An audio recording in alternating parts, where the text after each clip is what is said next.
When working with the brush tool in Photoshop, we have a lot of options on the brush control bar. So when we look at it, we have the opacity. That is how dark or light the brush is going to make a stroke. When we go, we can see how the brush right now has a soft edge. If I look at my brush tip information, we'll see the size is set to 70 pixels. The hardness is at 0. Hardness of 100, it now has a much firmer edge. If I go to 100%, we don't see the pixelization, we just see that clean edge.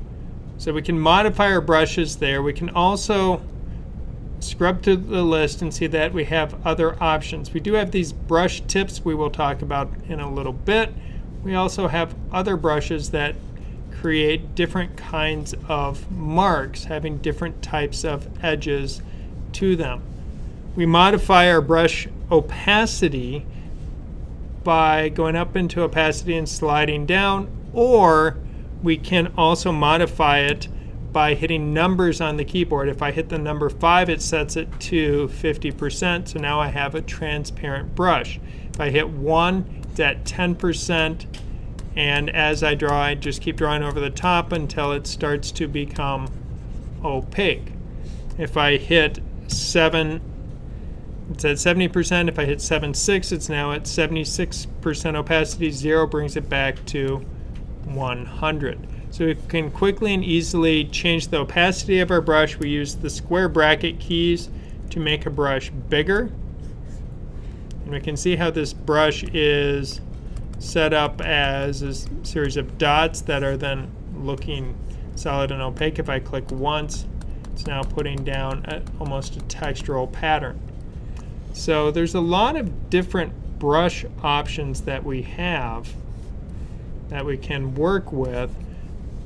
Most of the time we will spend using our standard round brush, and we can see where we have the standard, the soft edge of 0 hardness, or the hard edge brush at 100 in the first 2 brushes on our brush menu.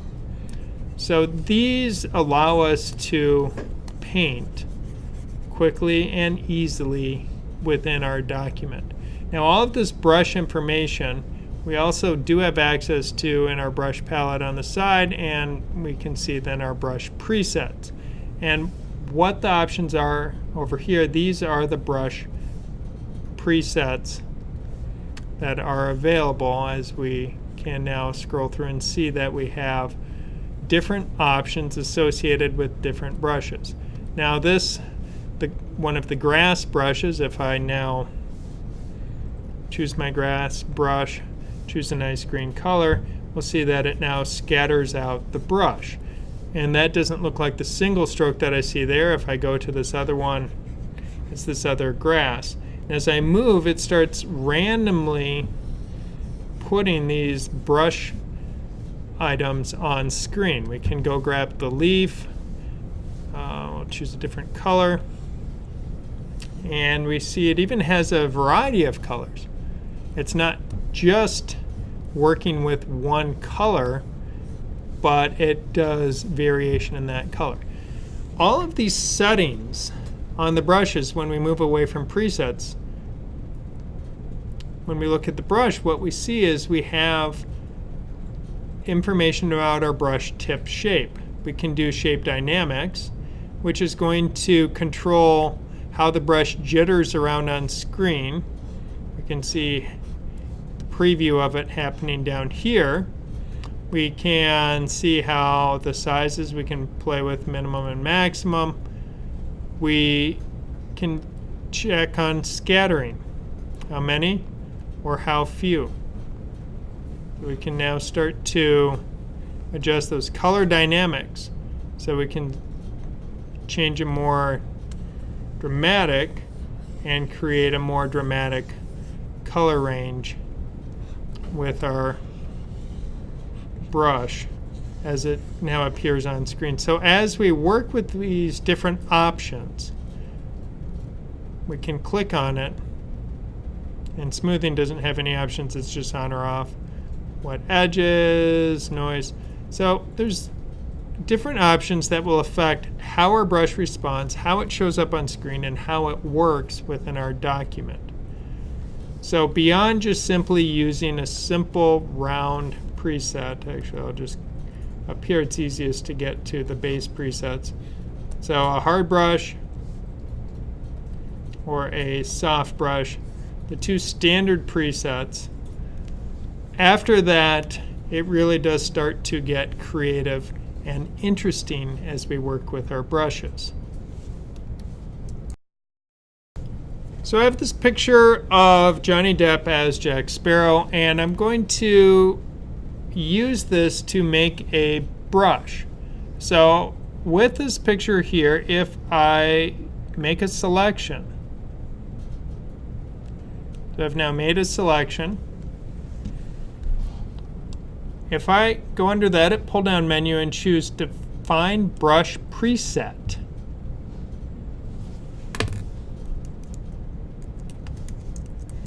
give it a name, Johnny Depp. Okay, there we go. Now, let me turn that layer off. I'll add in a new layer.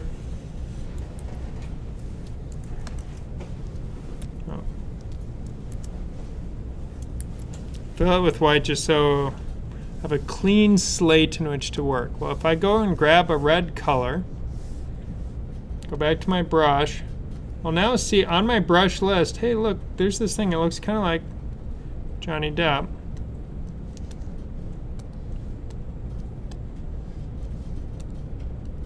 Now, the size variation that's occurring here is because my brush is using pressure. If I click on this little icon right here, that makes, if I use light pressure, get a small brush mark.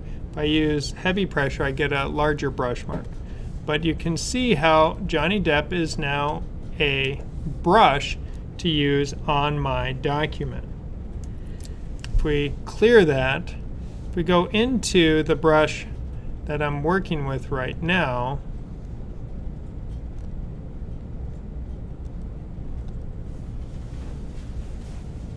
select that brush.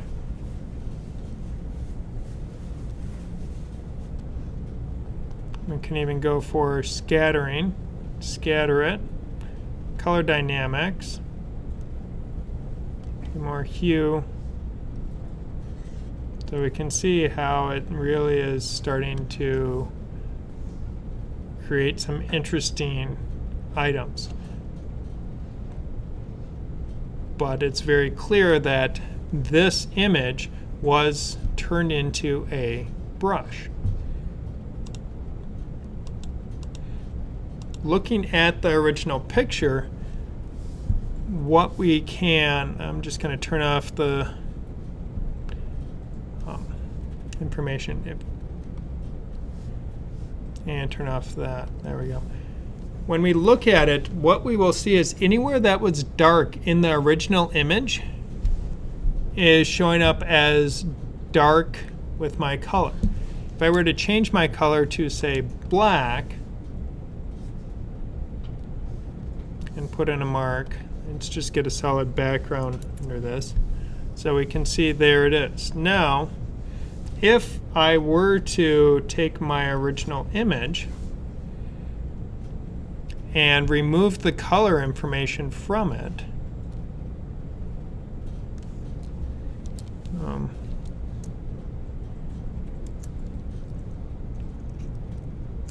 let's try again. I have to do it here. Now, if I remove the color information, we'll see that the two images correspond. So what is happening is if you take a color image, it will then utilize the value information in that image in making the dark and light areas of your brush. Now, to continue with this, if I choose a color, we'll see not only is it dark and light, anything that's white in it is transparent. So if I put this over the top, go back with my brush, you can see where in the white areas it is transparent, but in the dark areas it's opaque. So where it's dark, it's opaque. Where it's light, we can see through it. You can use a picture to create a brush, and that can be a lot of fun, and that can be a nice way to work, and we can do all kinds of cool things with it. But it's also possible, instead of using a picture, let me just go back and I'll choose a normal brush preset.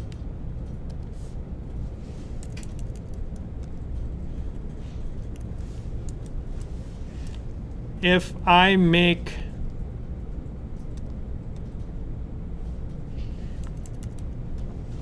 a mark or an image or something, if I now select this, so I can draw something and say define brush preset, and that now makes a brush from that as well.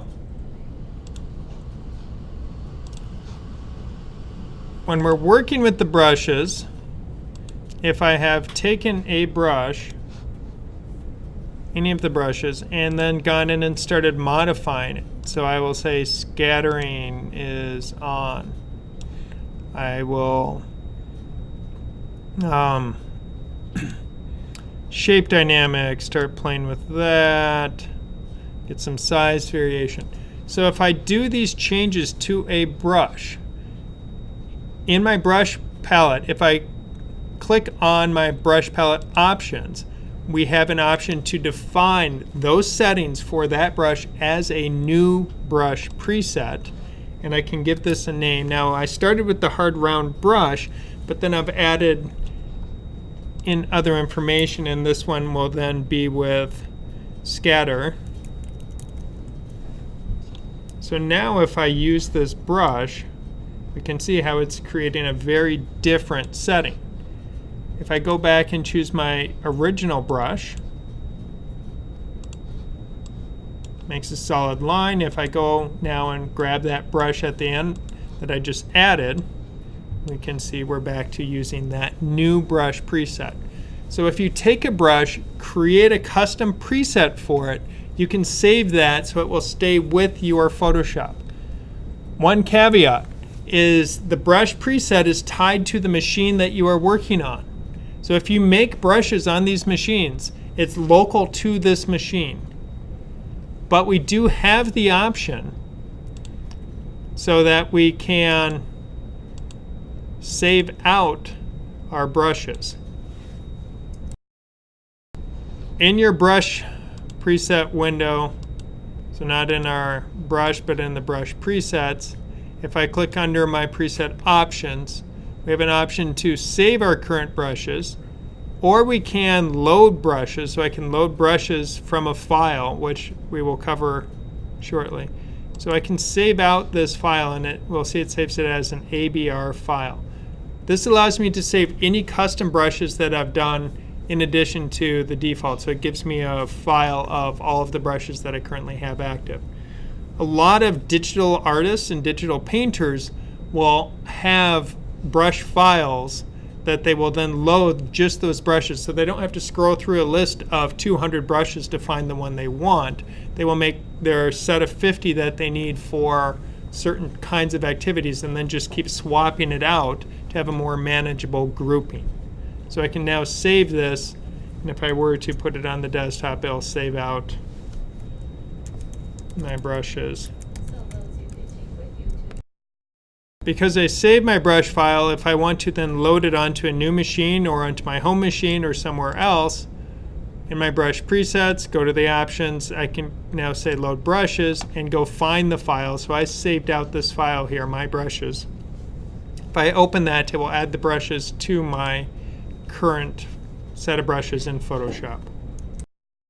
I added a set of brushes that I want to add. So from my brush presets, I will go to my options and choose load brushes. When I choose load brushes, I will see that now I have a set of energy brushes. And if I look in my brush preset listing, I will see that there's now suddenly some new brushes to work with.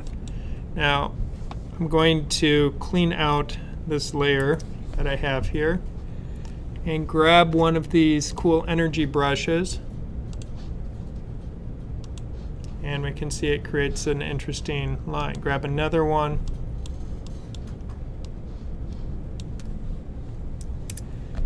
So with these brushes, if you combine them together, you could get some really cool visual effects in your document.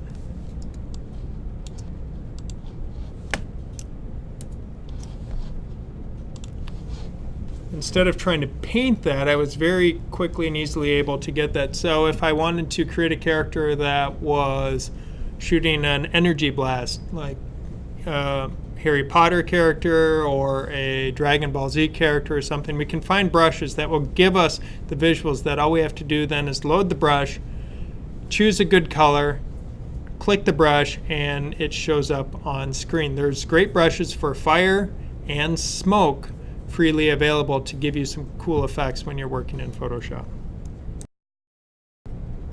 With our brushes, we've looked at the basic brushes. We also have some of our bristle brushes that have different tips that we can work with that create a different sense. So as I draw with this,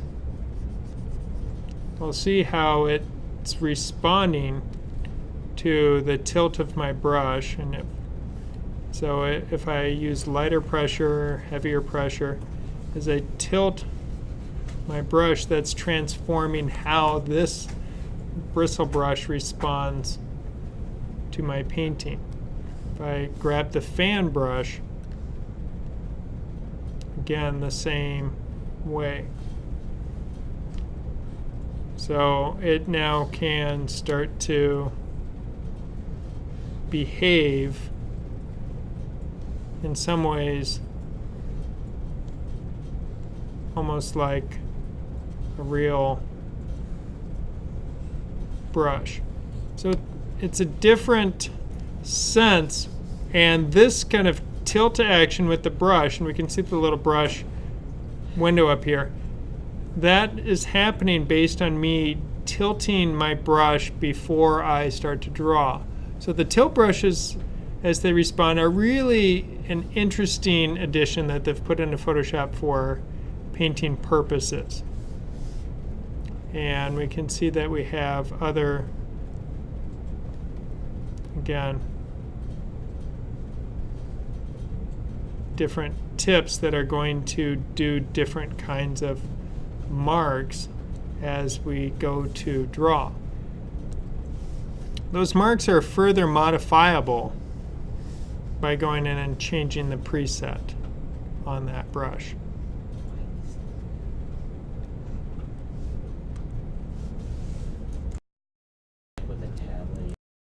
Brushes under the brush presets, or as I see it up here, the ones that look like a brush or a pen, those are going to behave a little bit differently on pressure sensitivity. They will make a mark lighter or darker. Normal brushes, we will typically, if you've turned it on, you get a fatter and thinner line, so it responds to the type of pressure, light pressure, heavy pressure. So as you work, if you use more of a sketching line, you get a lighter mark. When I'm working with the brushes,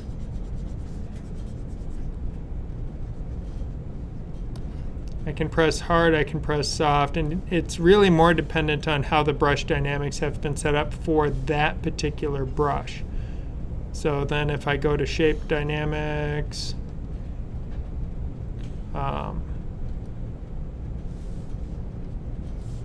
we can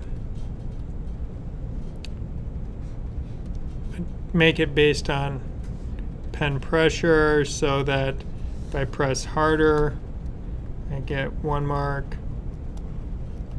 So we can get different kinds of marks occurring based on that. Now if we go into, say, scattering, and if we want to make the brush scatter as we work, that can be based on pen pressure.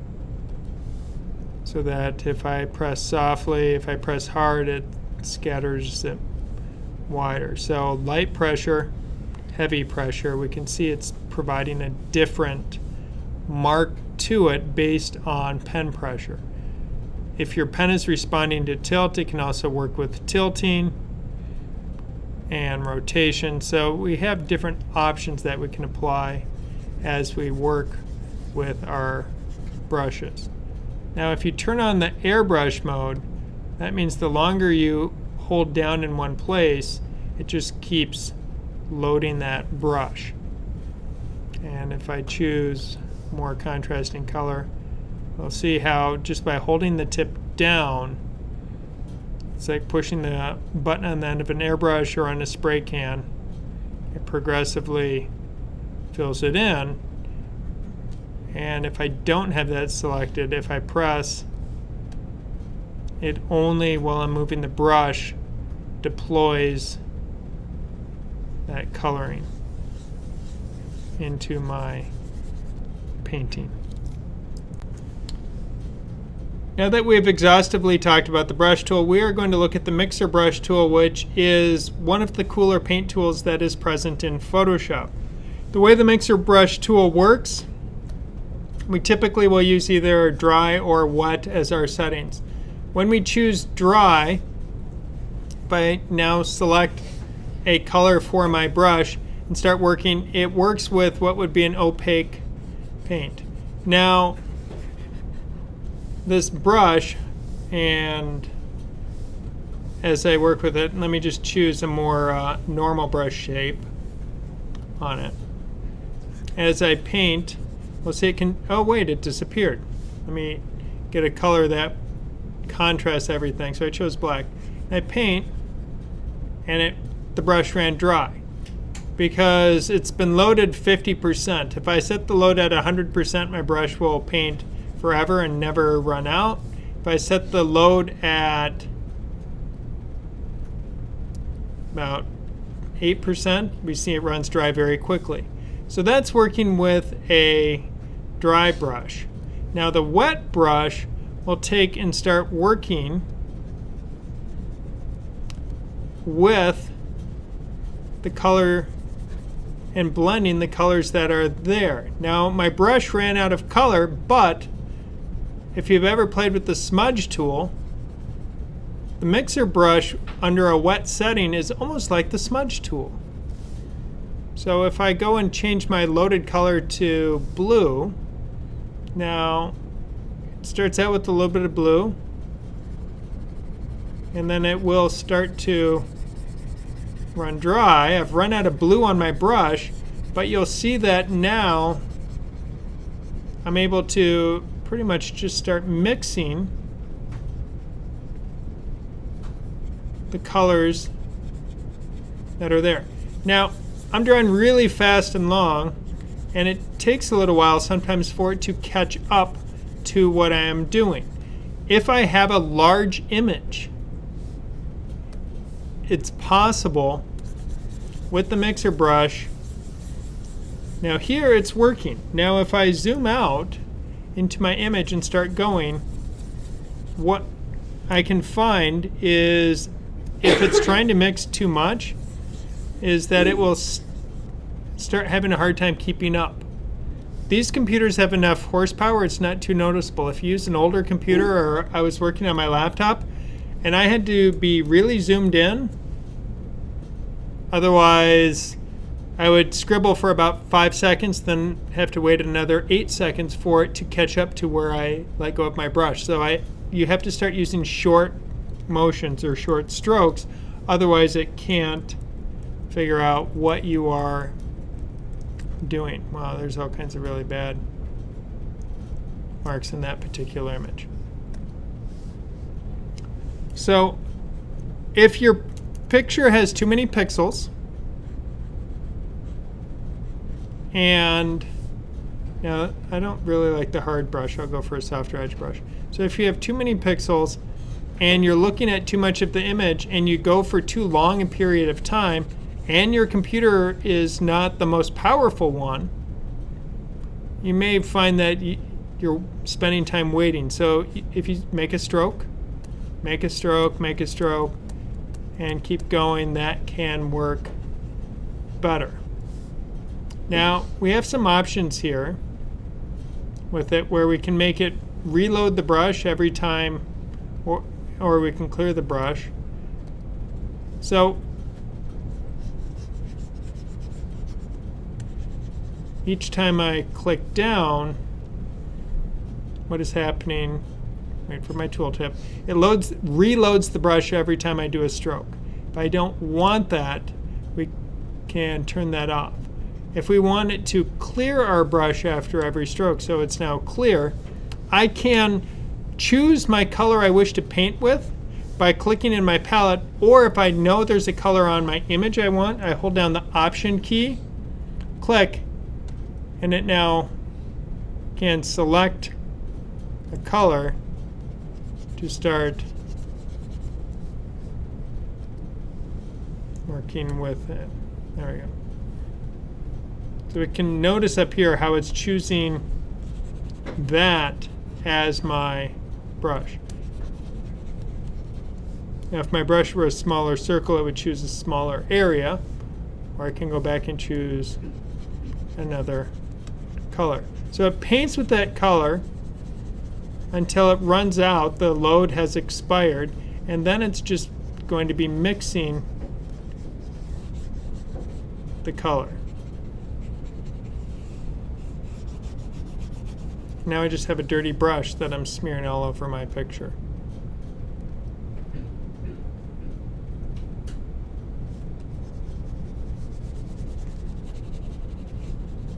So as we play with the settings, we can do some really interesting things to our project. So if I go back to this particular picture here, now using the mixer brush, if I use the fan brush, let's see which is the fan that I like.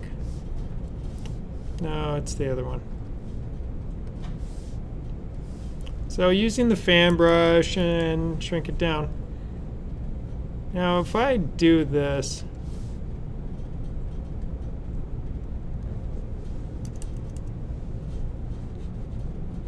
so we can notice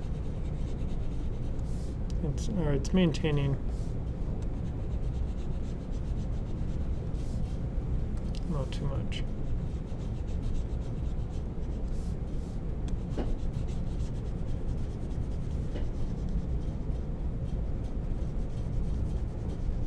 Okay, I've now exhausted the computer. If you notice, the brush stroke is slowing down and slowing down and slowing down, and I've been drawing for quite a while. If I let go, we can see I'm not drawing anymore, and it's thinking, and it's still thinking. So if we are trying to modify too many pixels at any one time, we run into problems.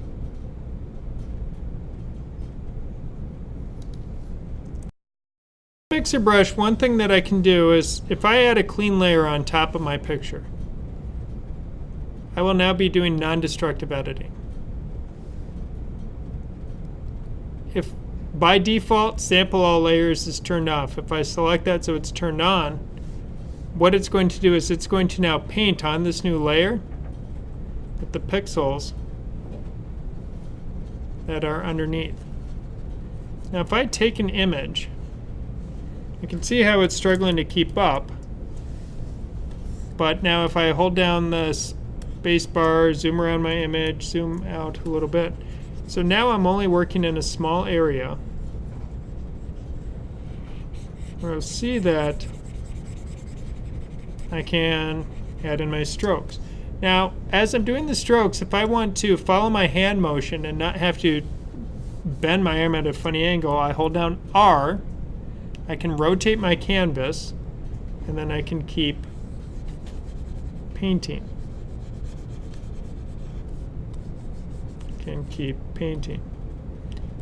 So if I take this picture that I started with, and when I'm done, none of the original pixels remain.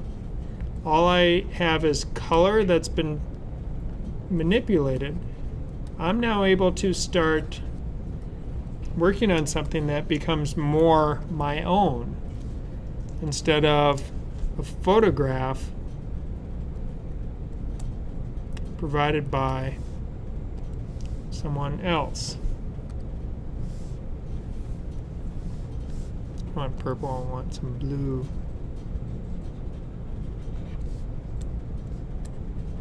I want to mix a little bit of blue in to my image. Now if I look at this, it starts to look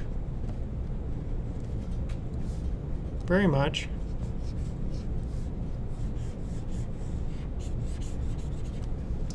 hold down space, drag the image, working our way around. Now if that load is proving to be a little too much, pull it back a little bit so I maintain a little bit more of my original. Clean the brush, move some of the pixels around. You can really start to get some interesting things. But again, if you do too many pixels at any one time, it will start to choke on you. It's important that we have sample all layers on because we're doing non-destructive painting. We're painting on a copy of our original document. My original document is here untouched. I go to the layer above. That's where I'm doing the painting. Sample all layers, when it's not checked, if I'm on this new empty layer and I use the paintbrush, nothing happens because there's nothing to mix. So the sample all layers allows me to effectively copy these pixels and move them up to this new layer as it paints. While you are working with the paintbrush tool, what I would strongly encourage you to do when you're trying to do something like this is to make sure that you vary the direction of your strokes, and if that requires you to rotate your canvas, you hold down R and rotate your canvas to do that. Because if you vary the direction of your strokes, that is precisely what will allow it to not feel computer generated. Because if your strokes are all going in the same direction, then it starts to create the impression that it was achieved just simply by going under filter and choosing one of the artistic filters that does, so under filter gallery, then we would choose artistic, where maybe we do colored pencil or we do grain or paint daubs. But as it does these different kinds of things, it has a very procedurally computer generated appearance. If you keep changing up the size, angle, and direction of your strokes, your artwork is going to look much more natural, much more personal, and less computer created or computer generated. So using broad strokes, switching it up to a smaller brush, smaller strokes,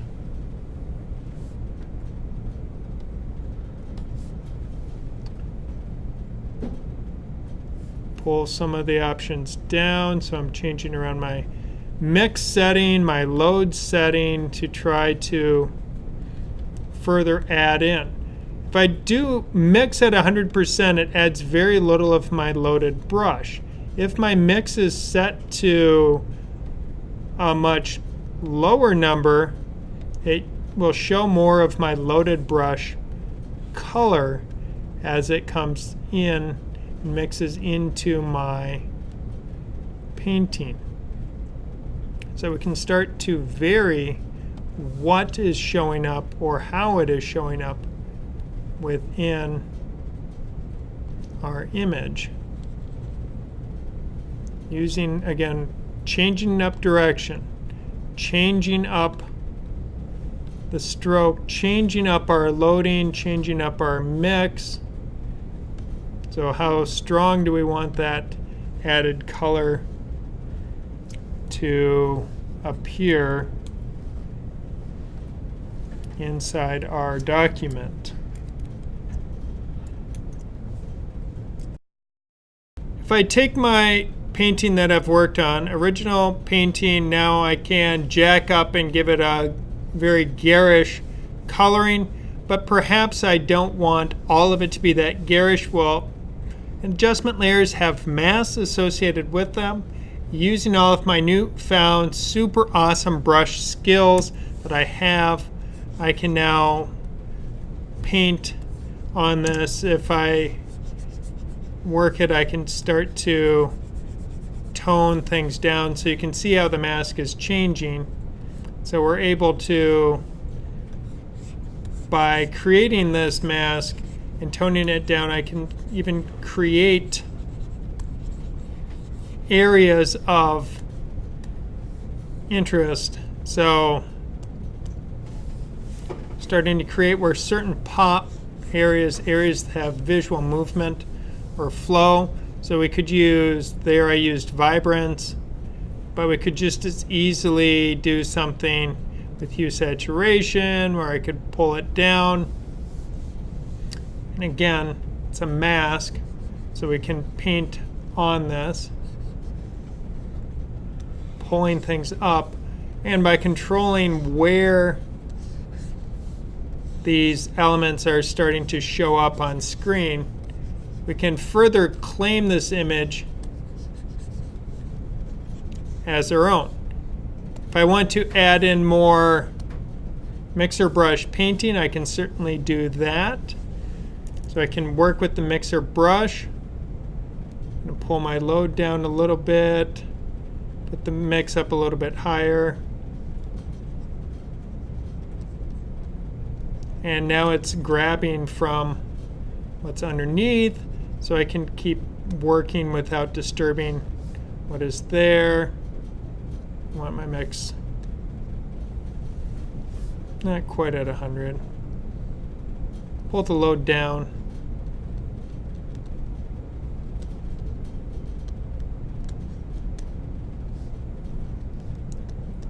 And the nice part, if we do something like this, having some lag issues there in the paintbrush, is that we're not bound by staying with what was there. We have all of that flexibility of working with this artwork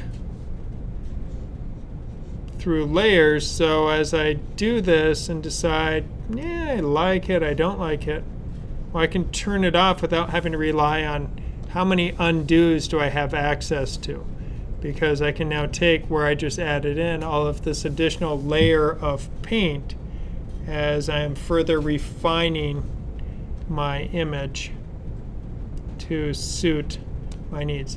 I do very strongly, and I can't emphasize this enough, vary your brush size and vary the rotation of the marks that you're making so that everything doesn't appear like you were just resting your hand on the canvas the whole time in the same place. Add in that variety. That adds to the natural appearance in your work.